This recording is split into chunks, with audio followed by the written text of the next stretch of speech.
For all its beauty and splendor, the wilderness can be a cruel teacher. The beauty of a glacier is as deceptive as it is captivating. The crisp, cold air and the surreal landscape mask the brutal reality. One misstep can lead to a fatal plunge. The ice shifts and cracks, creating an ever-changing labyrinth where even the most experienced can find themselves in peril. Let's venture back to the savage wilderness where survival is earned, not given. This is Outdoor Disasters.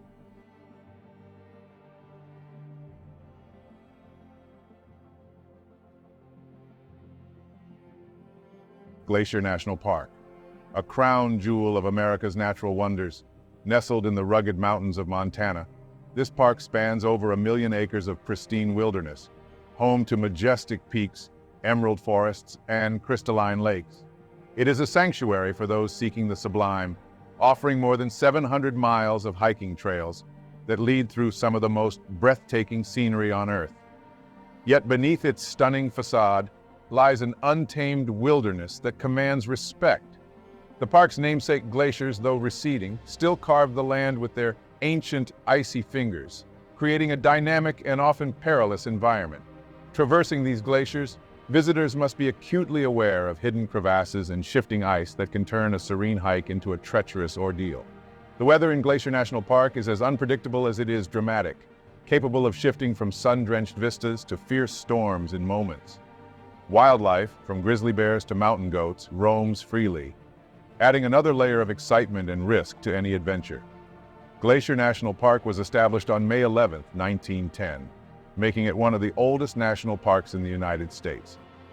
Going to the Sun Road, the iconic 50-mile or 80-kilometer road, is a National Historic Civil Engineering landmark. It traverses the park and offers stunning views of the surrounding mountains, valleys, and lakes. Glacier National Park is a destination that offers unparalleled natural beauty and opportunities for adventure, making it a must-visit for nature enthusiasts and outdoor adventurers. Its towering mountains, sparkling waters, and ancient ice fields call to the spirit of adventure and the delicate dance between nature's beauty and its inherent dangers. For Ted Porter, his glacier outing would be a survival crucible. On Monday, September 2nd, 2013, Ted Porter emerged from the tree line into a wide-open meadow. Ahead of him loomed Mount Jackson, one of 6 peaks in Glacier National Park that rise over 10,000 feet or 3,000 meters, straddling the border between Montana and Canada. Over the years, Ted had explored many of these trails, mostly with his family. Glacier was a special place for them, making the journey from Kansas every year or two worthwhile. My family has been visiting since I was a kid. We have a long history of hiking there, Ted said.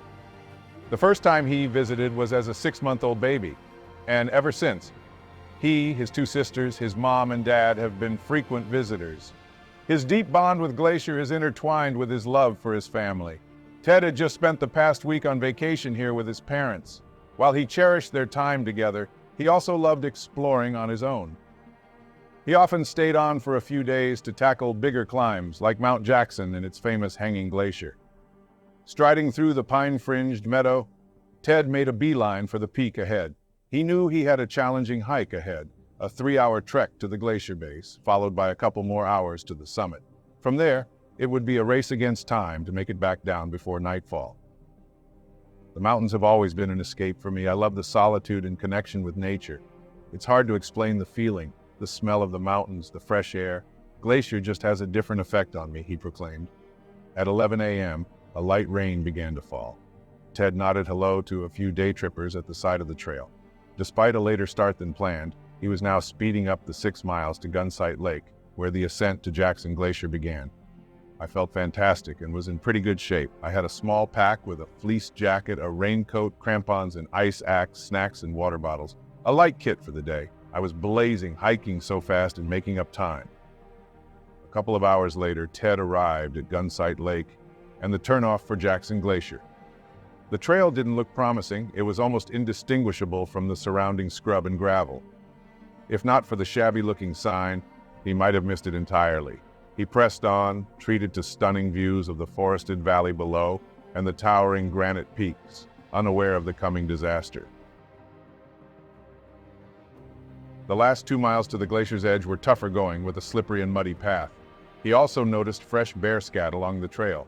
While attacks were rare, he didn't want to surprise one. Still, Ted wasn't overly concerned as he had a can of bear spray in his pack. He did get a jump when he rounded a bend and ran into some hikers coming down the other way. He had assumed he was the only one up there.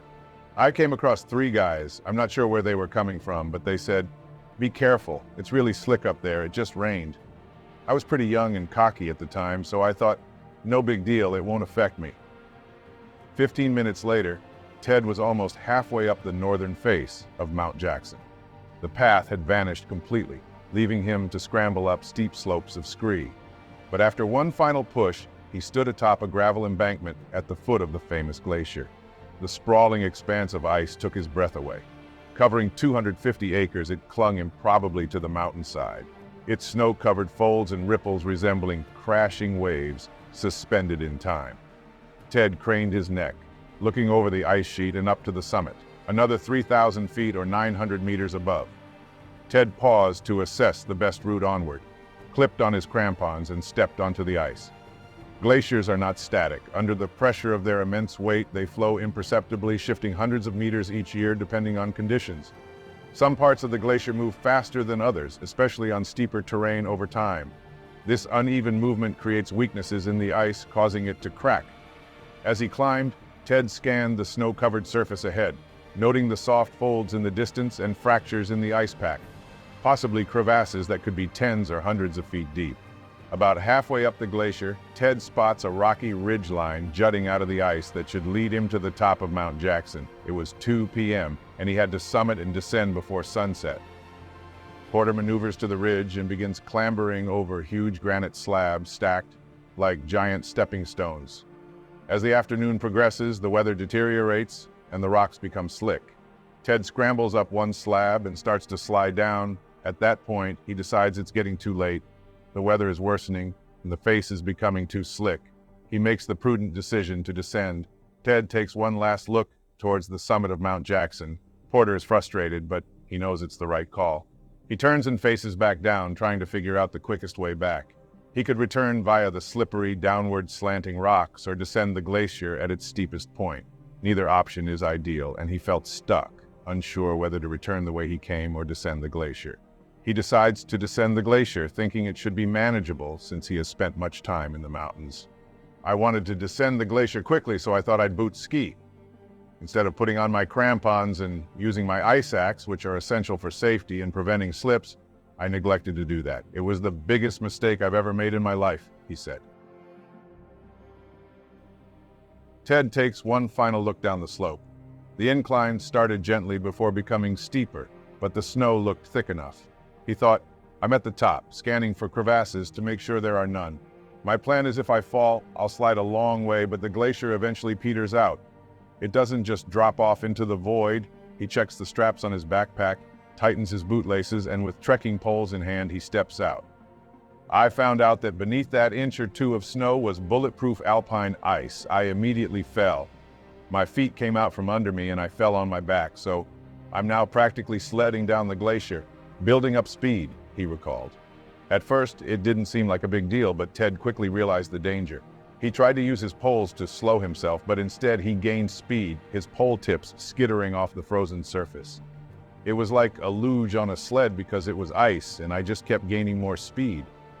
It went from an exciting ride to, "Oh God, I'm in trouble," he stated. Ted slid faster and faster down the glacier. He tried to dig in with the heels of his boots and claw at the frozen mountainside with his bare hands, but to no avail. Chunks of ice and snow sprayed into his face, temporarily blinding him. Still sliding, he frantically wiped his eyes, eventually clearing enough powder to see where he was headed.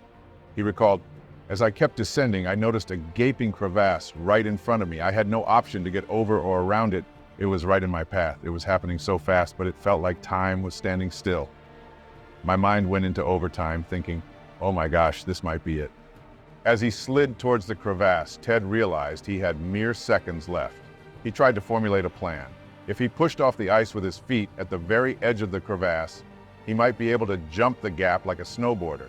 Ted waited until the last possible moment and then pushed down with everything he had. I was barreling down the ice, sliding super fast. I tried to plant my feet and jump over the crevasse, but it didn't happen. I slammed into the front wall of the crevasse, he said. The next thing Ted knew, everything was jumbled, dark, and completely disorienting. It was like being in a car wreck. Ted slowly opens his eyes, adjusting to the gloom. His head spins as he realizes he is lying on wet bedrock at the bottom of the crevasse. He's still wearing his backpack, which likely broke his fall. Gingerly, he cranes his neck to study the slick walls of ice towering 40 feet above him. His body feels numb. I couldn't fathom what had happened, Ted thinks. It was hard to believe I was in this situation. I remember thinking, this can't be happening. This must be a bad dream. This isn't real. But as he shifts his weight, a searing pain tears through his back. That's when he knew it was all very real. After a moment, Ted tries to move his legs but can't. I think I landed on my feet and my weight just collapsed my body. I hit my back and I was paralyzed, he realizes. Disoriented, it takes him a minute or two to grasp that he can't feel anything from the waist down. Panic sets in as he realizes he can't move. Lying back, Ted stares up at the sliver of light 40 feet above him. His teeth chatter and his breath clouds around his face. It's far colder in the crevasse than on the glacier's surface. He remembers his phone in his pocket. He fumbles with trembling fingers to unlock it, only to see no signal. That's that, he thinks. I knew I had very limited time. I thought I was going to freeze to death. I might have survived my injury, but I knew I would freeze to death. He opened the camera app and switched to video, panning the lens around before tearfully saying goodbye to his mom and dad into life. Mom and Dad, I fell in a crevasse. Oh, my back is killing me. I'm still alive. I'm still alive. Oh, oh, oh. You guys, if I don't make it out, I love you. I'm not kidding. This is no joke. Okay?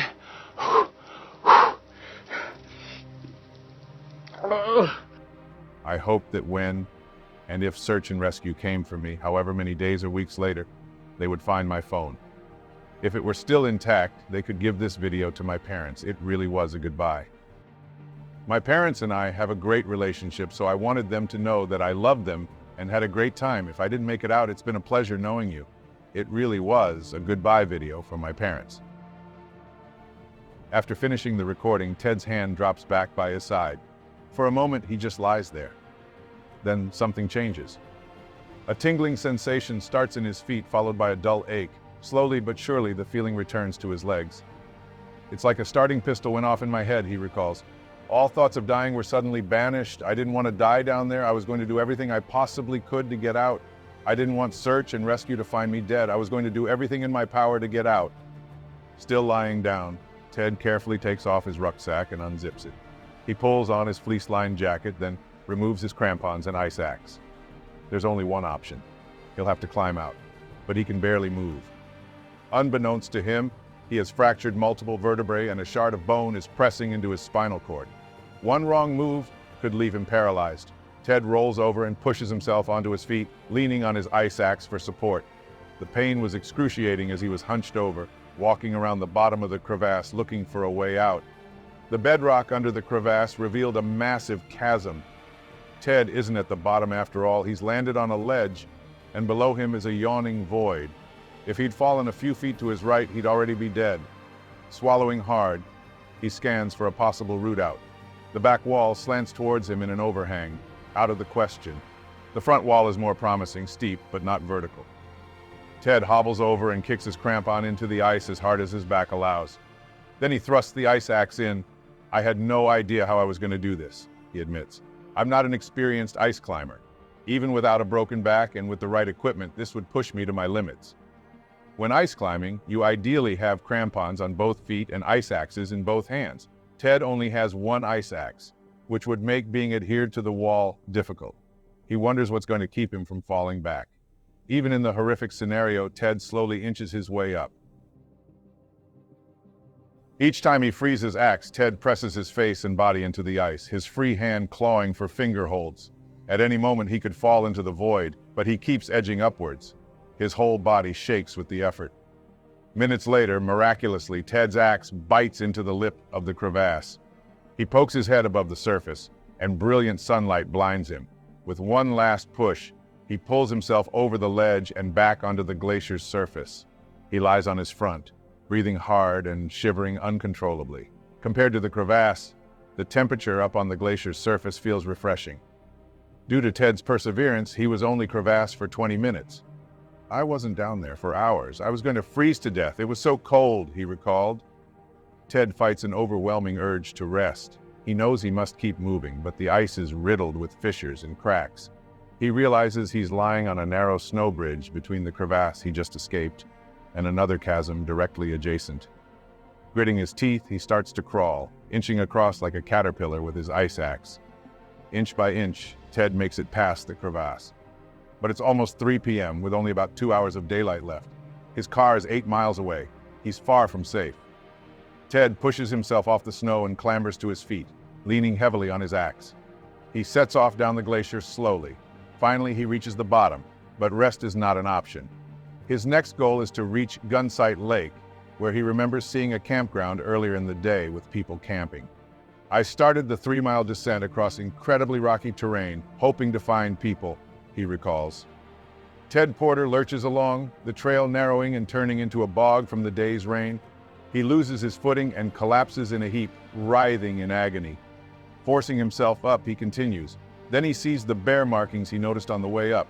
A bear encounter would be the last thing he needed at the moment. With his ice axe in one hand and bear spray in the other, Ted descends in a broken-back stupor. Around 5 p.m., with daylight fading fast, he emerges from the trees into the meadow surrounding Gunsight Lake. He prays the campers are still nearby. Rounding a final bend, his prayers are answered. 2 hikers are perched on a rock. I'll never forget seeing those people. I stumbled up to them and they asked, "Are you all right?" I said, "Yeah, I just fell in a crevasse on the Jackson Glacier," he recalled as they looked at him with disbelief. A group gathered around him. 2 of the campers are first responders. They immediately made Ted comfortable, easing him onto an inflatable mattress, wrapping him in sleeping bags and slipping extra pairs of socks onto his feet. They gave Tylenol and offered some liquor. I don't usually drink liquor, but I said absolutely, Ted recalls. As dusk settles, the group discusses what to do next. Someone suggests seeking help immediately, but others worry about running into bears. Another suggests using a satellite phone to call emergency services. They ask Ted for his opinion. Lying down, he feels slightly better, unaware of the severity of his injuries. Not wanting to put anyone in danger, he tells them to hold off until morning. I felt bad for ruining their camping trip, he says. 2 campers decide to hike down at first light and alert the park rangers. As night falls, the campers crawl into their tents. Ted's back has seized up and moving is too painful, so he spends the night under the stars on his inflatable mattress. Sleep eludes him. It truly was the longest night ever. Checking the time was the worst. What seemed like an hour or 2 was only 8 or 9 minutes. Time stood still that night, he remembers. The sound of birdsong and the first glimmer of the rising sun bring relief. Soon there's movement in the tents, and 2 campers head off to find help while another comes to sit with Ted. When the sun rose, a woman named Janet came out and sat next to Ted for hours, holding his hand and distracting his pain with conversation. Janet's comforting presence that morning is something Ted never forgot, and was deeply moved and grateful for her kindness and comfort. Finally, around 10 a.m., the distinct sound of helicopter rotary blades was heard in the distance. Campers who had gone for help encountered a ranger at the trailhead, who immediately called for an air ambulance. Trees bent and leaves scattered as the rescue helicopter landed. Janet, still holding Ted's hand, looked up and said, "That's for you." Moments later, 2 medics rushed to Ted's side. After a quick assessment, they administered synthetic morphine and maneuvered him onto a stretcher with the help of the campers and paramedics. Ted was loaded into the helicopter and on his way to Kalispell Regional Medical Center. In the emergency room, the doctors conducted initial tests and took x-rays. The results showed Ted had suffered a burst fracture in his L2 vertebra caused by the severe impact that shattered the vertebra. Ted called his parents, but another doctor burst in with more bad news. He was going straight to the operating theater. The anesthesiologist came in while Ted was talking with his parents and told him he was going into emergency surgery. A bone fragment, a piece of his vertebra that had blown apart, was pushing into his spinal cord like a spear or arrow point. Though it hadn't penetrated the spinal cord wall yet, it was visibly pushing against it. The doctor warned Ted that if the bone spur penetrated his spinal cord, he could face partial or full paralysis. When Ted woke from surgery, he was informed that the operation had gone as planned. He now had 2 rods and 8 screws in his back, holding him together, and 5 vertebrae fused. He also had a cervical fracture in his vertebrae. After a few days of stationary recovery, his rehab program began. Time was of the essence for regaining full mobility. The nurses taught him how to walk again as his muscle memory faded. A week later, Ted was discharged from the hospital and flew to his family home in Kansas City. Despite the successful surgery and physiotherapy, Ted had to accept his new reality. His life had changed forever. He had gone through physical therapy, acupuncture, yoga, meditation, and various therapies, both drug-related and holistic. Unfortunately, none provided much relief. Ted experienced chronic pain for over 10 years, but continued to seek out the positives. He stated, "I'm in pain all the time, so it's tough to enjoy things the way you used to enjoy them, but that hasn't stopped me from still getting out and climbing mountains and hiking and enjoying life and adventuring. And I'm still very much active. I go to the gym all the time. So, for a survival comeback, I think I'm a pretty good example of what you can do, even with a horrific injury."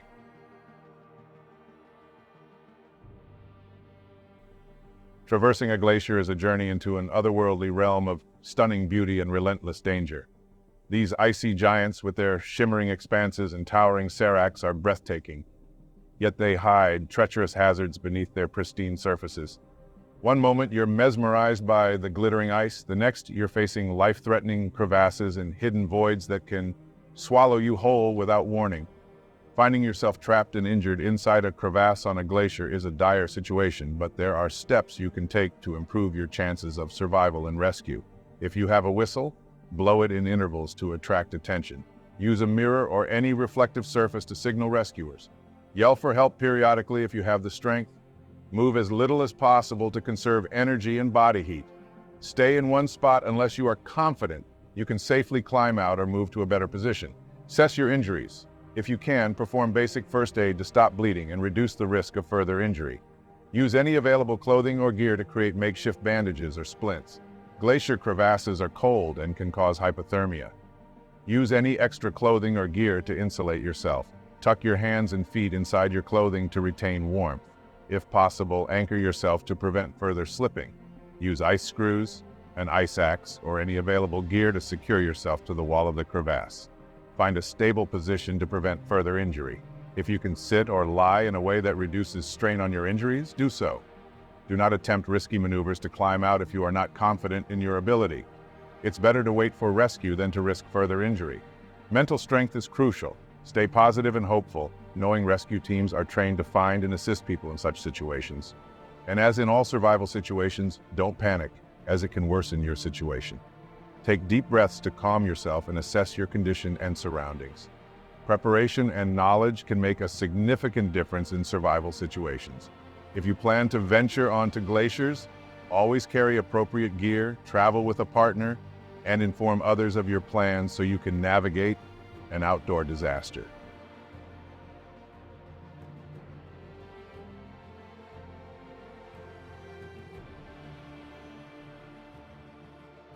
Thank you for watching. Want more outdoor disaster content? Check out these stories I believe you'll enjoy.